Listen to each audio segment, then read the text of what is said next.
अध्यक्षाची निवड ही राज्य पातळीवरची कार्यकारिणी आणि स्थानिक संयोजन समिती या दोन्ही पातळीवर केली जाते. त्यामुळं मला आनंद आहे की राज्य पातळीवरची विद्रोही सांस्कृतिक चळवळ आणि साताऱ्यातली स्थानिक संयोजन समिती यांचं लोकशाहीर संभाजी भगत यांच्यावर एकमत आहे.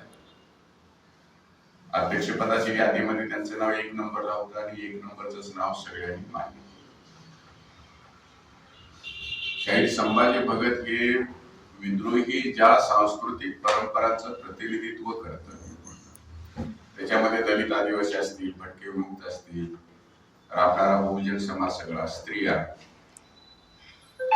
बौद्ध असतील, ख्रिश्चन असतील, मुस्लिम असतील, लिंगायत असतील, या सगळ्या जनसमूहांच्या रूपाने जोडलेला शाहीर म्हणजे त्यांच्या शाहिरीचा आणि लिखाणाचा परिपेक्ष हा विद्रोहीच्या सामाजिक सांस्कृतिक परिपेक्षासोबत एकरूप झालेला.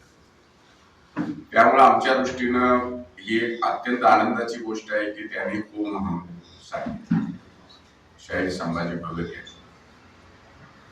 दुसरा मुद्दा आम्हाला ते जसे साताऱ्यातले आहेत, सातारा जिल्ह्यातले आहेत, तसेच आमच्या दृष्टीनं रयतेच्या राज्याच्या छत्रपतींच्या अपमानाच्या साखळीमध्ये त्यांचं नाव आहे. त्यांनी छत्रपती संभाजी महाराज असू देत, छत्रपती शिवाजी महाराज असू देत, यांचं जे सत्य आहे तेच त्यांनी मांडलेलं आहे.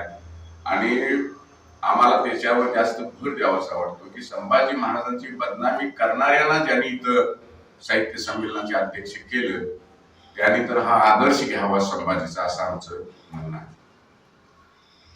दुसरा मुद्दा असा आहे की विद्रोही सांस्कृतिक चळवळीच्या सुरुवातीच्या काळामध्ये विद्रोहीचे संघटक आणि संयोजक जे विद्वान होते ते अध्यक्ष होत होते, असा एक दौर, असे एक फेज होता.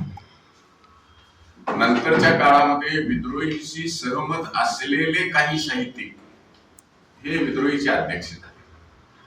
ते विद्रोही सांस्कृतिक चळवळीचे घटक किंवा प्रतिनिधी असे नव्हते, पण विद्रोहीच्या विचाराशी सहमत असलेले साहित्य असे होते, सांस्कृतिक क्षेत्रात काम करणारे.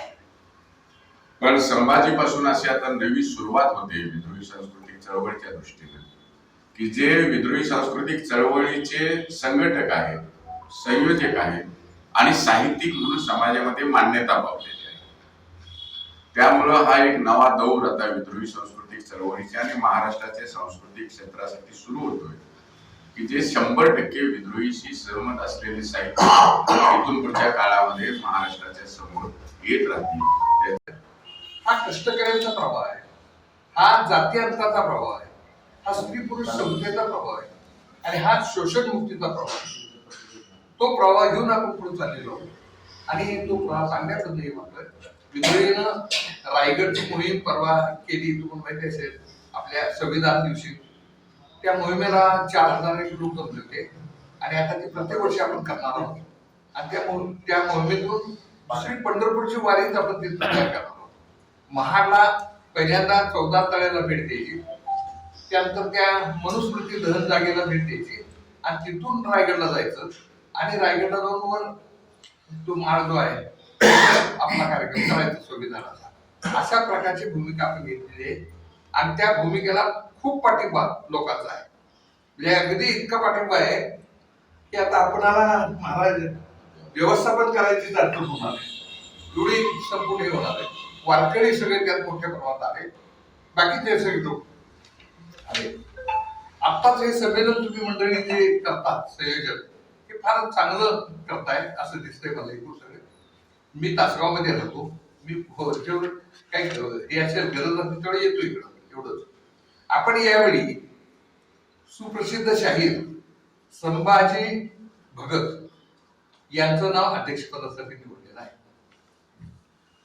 संभाजी भगत हे सातारा जिल्ह्यातले, मला वाटतं धोम नाही, महू महू महू महू महू महू महू पाच गडीचे खाली महू, त्या धरणात त्यांचं गाव गेले मला.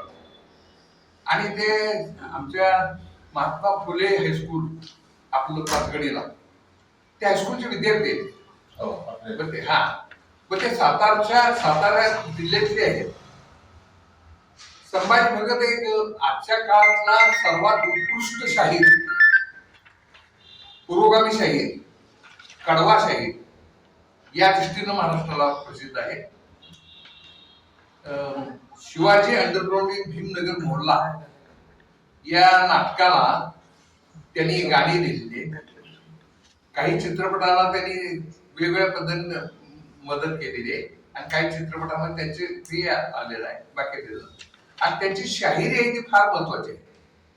ती शाहिरी प्रत्यक्षात ऐकताना तुमच्या लक्षात येईल म्हणजे हा कशा कोणत्या दर्जाचा, अमर शेखाच्या दर्जाचा माणूस आहे.